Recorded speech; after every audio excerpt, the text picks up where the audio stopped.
the same with anything else. It's the tone that tells you if the person is saying that like for their benefit or for your benefit. Right. And when the person really means it for your benefit, then I'll listen to you and I'll consider it, right? Right. I mean, I won't like obey it. I'll consider it, and then I will think about it, and I will say, okay, yeah, sounds good. I can do that. Or no, it doesn't feel like something I want to do. Right. Yes. Has anybody ever told you how you should act or dress in relation to your safety? Like, oh, looking a certain way could endanger you?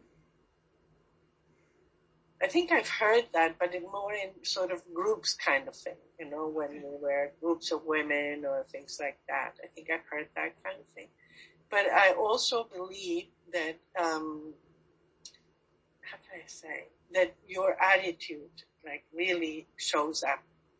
And, like, for example, when I am kind of feeling insecure and frightened, I try not to go out into dark streets. Okay. It's because I know that I'm feeling vulnerable already, and that can be read. I see. Okay. Yeah. Right, so it also has to do with your attitude and how you project yourself. Yeah, a lot of it has to do with that, yeah. Okay. So this one you can answer if it relates to you or it might relate to earlier in your life. Have you ever done something like being out at night alone and somebody criticized your judgment?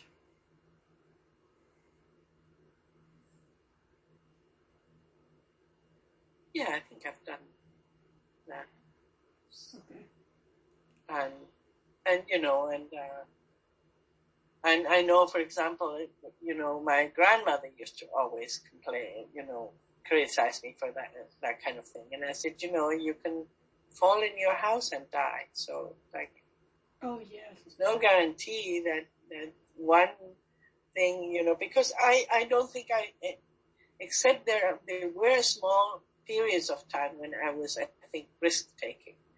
After my father's death, I think there were periods that I was risk-taking.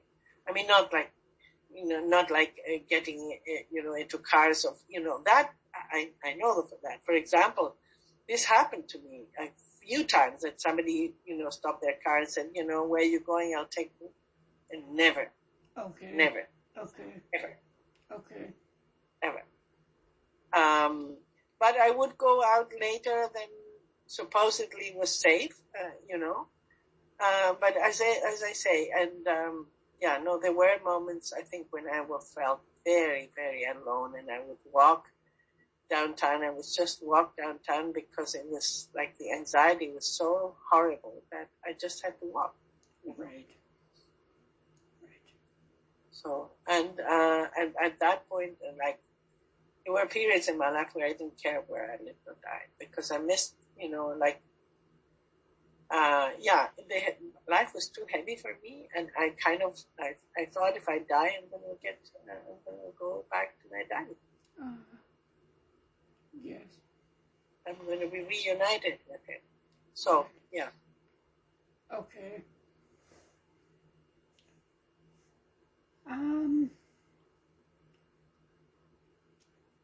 Do you think people's reactions to you, in terms of where you go, what you do, how you dress, do people's reactions change your behavior in any way?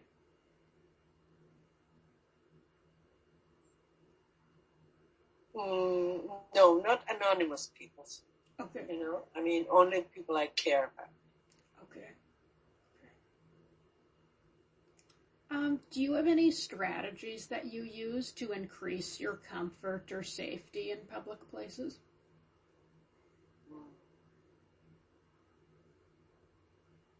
I tend not to stand out, but other than that,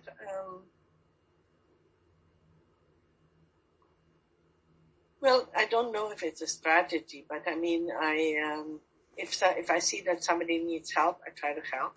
Okay. And if somebody kind of talks to me, for example, I'm always like, I always respond.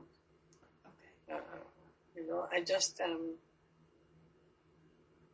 I try to be aware of other people. Right. Yeah.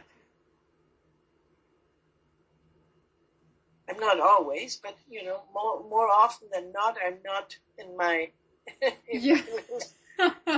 space with my my smartphone, as most people. It's incredible, It is. Like, I noticed that a lot of the young people, they don't care where they sit. They don't even see anybody around them. They're like sit on the first seat that they can find, even if that's a kind of a specialized seat for for disabled people, and they sometimes they get into the bus and they're already on their phone. It's like, anyway. Yes. Yeah. But no, I mean, how can I say? I do use my smartphone, but most of the time I don't, not in public. I mean, only if I need something, Okay. So on the average day now, how much time do you think you would spend out in public places? Now it really depends. Normally November and December are difficult months for me because of the darkness. Right. Especially. I mean, they were difficult in Montreal, they're difficult here. Yeah, because of the darkness. So I tend to go out less because of the darkness. And I tend to go out during the day rather than in the evening. But I would say that, let me see. Yesterday I went out like around just after 1 and that's the other thing is that there's so much of life now on Zoom, right? Yeah. That, that sometimes, for example, on, I think it was Monday, I couldn't go out because I had a Zoom at 6 a.m, and then I had one at 8:30. At 8:30 I have my meditation. 8:30 to 9 every morning. There's a group meditation and I'm on Zoom. So, but then I had a class, then I had something else at 10, then I had something at 2, and then I had something at 4. Wow. So when do you get out? Like, from 4:30 to 6. So then it's dark already. Right. So, yeah. Do you, would you avoid the darkness because of concerns about your safety? Not,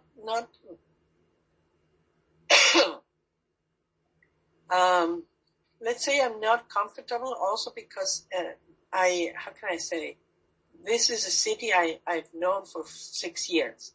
Right. In Montreal, I didn't care because I knew my neighborhood like the palm of my hand, right. Like I'd lived in that neighborhood for 20 years in Maryland, actually, in this neighborhood. So I knew my neighborhood and I went out at no matter what time.